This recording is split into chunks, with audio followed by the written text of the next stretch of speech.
Israel Hamas जंग के 34वें दिन इजरायली सेना ने बताया कि जमीनी ऑपरेशन की शुरुआत से वो अब तक 130 सुरंगों को तबाह कर चुकी है। हमास के साथ जंग के बीच इजरायली ने नॉर्थ गाजा में हमले तेज कर दिए। 7 अक्टूबर से लेकर अब तक सेना ने हमास के करीब 60 नेताओं और कमांडरों को मार गिराया।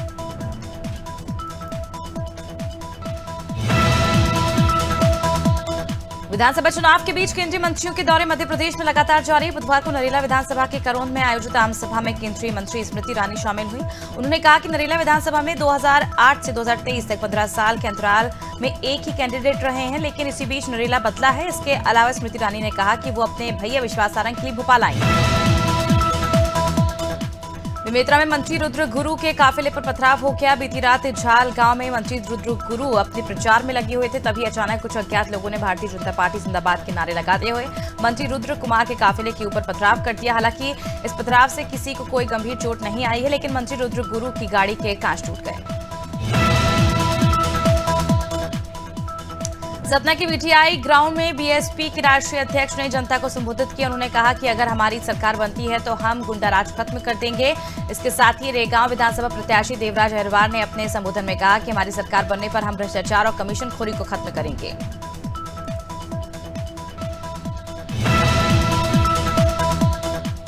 पुरी नगर परिषद उपाध्यक्ष कृष्णलता संजीव शर्मा ने बीजेपी के प्राथमिक सदस्यता से त्याग पत्र दे दिया है। जानकारी के मुताबिक भ्रष्टाचार से दुखी होकर उपाध्यक्ष ने भाजपा की सदस्यता को त्यागा है। कयास लगाए जा रहे हैं कि पूर्व मुख्यमंत्री कमलनाथ के सामने 4 बीजेपी पार्षद सहित 1 जिला पंचायत सदस्य कांग्रेस की सदस्यता ले सकते हैं।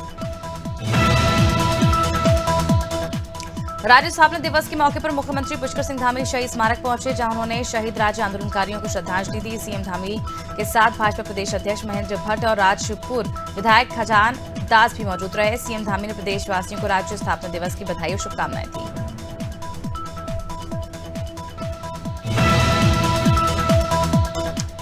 उत्तराखंड के स्थापना दिवस पर मसूरी नगर पालिका के बैनर में भाजपा सभासदों की फोटो न होने पर भाजपा में आक्रोश आ गया है। बता दें कि उत्तराखंड के स्थापना दिवस को लेकर नगर पालिका परिषद ने शहर में बैनर लगाया, जिसमें सीएम धामी, क्षेत्रीय विधायक, कैबिनेट मंत्री गणेश जोशी और भाजपा की सभासद गीता कुमाई, मदन मोहन शर्मा और अरविंद सेमवाल का बैनर में फोटो नहीं था, जिससे भाजपा नाराज हो गई।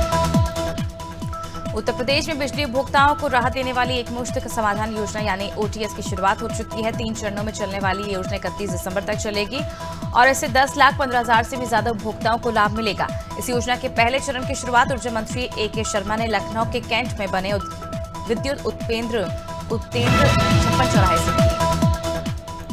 दिल्ली की हवा का पिछले 10 दिनों से हाल बेहाल है। केजरीवाल सरकार ने बताया कि सुप्रीम कोर्ट के आदेश पर दिल्ली से बाहर रजिस्टर्ड ओला, उबर सहित ऐप बेस्ड दूसरी टैक्सियों के एंट्री पर बैन लगाया गया है। राज्य में सिर्फ दिल्ली रजिस्टर्ड ऐप बेस्ड टैक्सियां ही चलेंगी। मिनिस्ट्री ऑफ अर्थ साइंस का कहना है कि दिल्ली एनसीआर में अगले 5 से 6 दिनों तक एयर क्वालिटी गंभीर रहेगी। प्रदूषण से राहत की कोई संभावना नहीं है।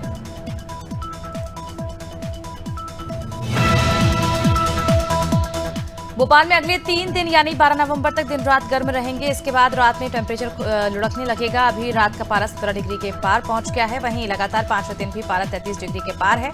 मौसम वैज्ञानिक अशफाक हुसैन ने बताया कि उत्तरी भारत में वेस्टर्न डिस्टर्बेंस के एक्टिव होने से ठंडी हवाएं मध्य प्रदेश में नहीं आ पा रही हैं।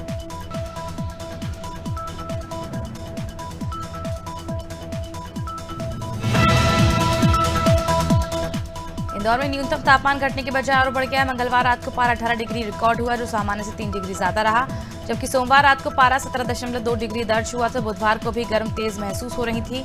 हालांकि हल्की धुंध छाई हुई थी, लेकिन धूप से निजात नहीं मिल रही थी।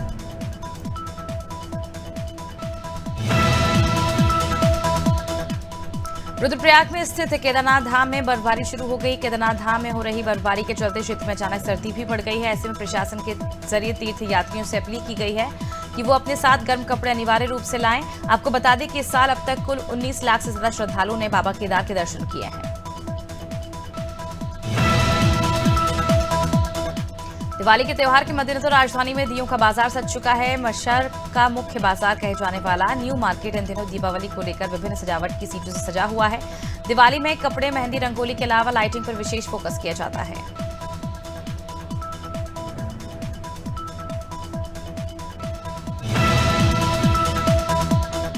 अम्बेडकर नगर में मुआवजा राशि बढ़ाने देने की मांग को लेकर किसानों ने नेशनल हाईवे जाम कर दिया, जिसके चलते हाईवे के दोनों तरफ वाहनों की लाइन लग गई। दरअसल 11 गांव के 350 किसान मुआवजे की मांग को लेकर 77 दिनों से धरने पर बैठे थे। किसानों का आरोप है कि मुआवजा देने में गड़बड़ी की गई है। पड़ोसी जनपद के किसानों को उनकी जमीन की 4 गुना कीमत मिली है। सिद्धार्थनगर के महादेव खुर्द प्राइमरी स्कूल के बच्चे पिछले 25 दिनों से मिड डे मील के लिए तरस रहे हैं। दरअसल स्कूल में नए प्रधानाचार्य के आने के बाद से बच्चों को खाना मिलना बंद हो गया है। मिड डे मील नहीं मिलने के कारण बच्चे घर जाकर भोजन करने को मजबूर हो रहे हैं। इतना ही नहीं, स्कूल में ना तो पानी की व्यवस्था है और ना ही सही से शौचालय बना हुआ है। केंद्रीय विद्यालय मंडला में स्वस्थ छात्र स्वस्थ भारत अभियान के अंतर्गत जिला कलेक्टर एवं विद्यालय प्रबंधन समिति को अध्यक्ष डॉक्टर सलोनी सिडाना ने निर्देशन में विभिन्न चिकित्सकों ने छात्र छात्राओं का हेल्थ चेकअप किया। केंद्रीय विद्यालय प्रशासन द्वारा साल में 2 बार विद्यालय में अध्ययनरत छात्र छात्राओं का स्वास्थ्य का परीक्षण करवाया जाता है। गुरुग्राम में बुधवार रात एक चलती स्लीपर बस में आग लग गई। हादसे में 2 लोगों की जलकर मौत हो गई, जबकि 12 लोग झुलस गए। घटना दिल्ली गुरुग्राम एक्सप्रेसवे पर झाड़सा फ्लाईओवर के पास रात 8:30 बजे हुई। जानकारी मिलते ही दमकल की 3 गाड़ी मौके पर पहुंची और आग पर किसी तरह काबू पाया गया।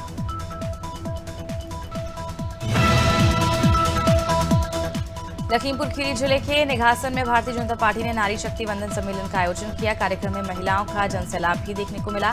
कार्यक्रम की शुरुआत में सरस्वती विद्या मंदिर इंटर कॉलेज की बहनों ने स्वागत गीत गाया। इस दौरान केंद्रीय गृह राज्य मंत्री अजय मिश्र भी मौजूद रहे।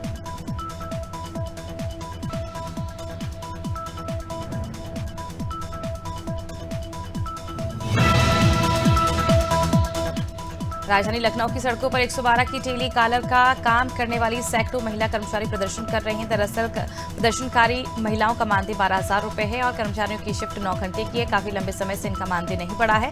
इसे लेकर महिला कर्मचारियों ने प्रदर्शन किया है।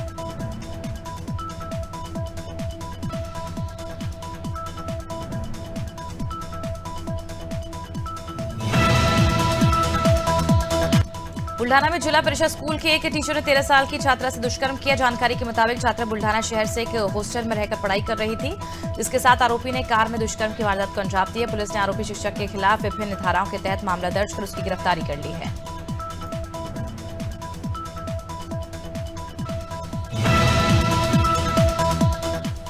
लोहाघाट में पुलिस ने शादी का झांसा देकर नाबालिग से दुष्कर्म करने वाले आरोपी को गिरफ्तार कर लिया। मामला चंपावत जिले के बाराकोट ब्लॉक के एक गांव का है। पीड़िता ने बताया कि युवक ने शादी का झांसा देकर दुष्कर्म किया। एसओ मनीष खत्री ने बताया कि नाबालिग के पिता की तहरीर पर पुलिस ने आरोपी युवक हरीश सिंह को गिरफ्तार कर लिया है।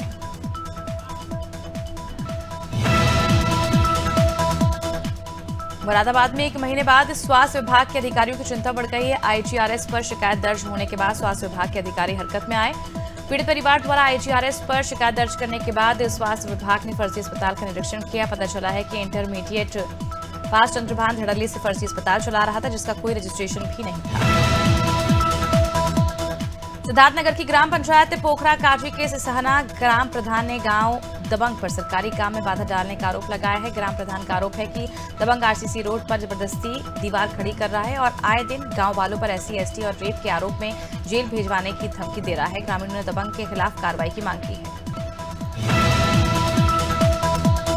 परसवाड़ा में वन विभाग ने सूकर के पके हुए मांस के साथ 2 आरोपियों को गिरफ्तार किया है। मामले की जानकारी देते हुए उत्तर लामता वन परिक्षेत्र अधिकारी कृष्ण कुमार नावनेम ने बताया कि मुखबिर से सूचना मिलने पर टीम गठित की गई और कार्रवाई की गई। साथ ही बताया कि पुख्ता जांच के लिए पके हुए मांस के सैंपल जबलपुर भेजे जा रहे हैं।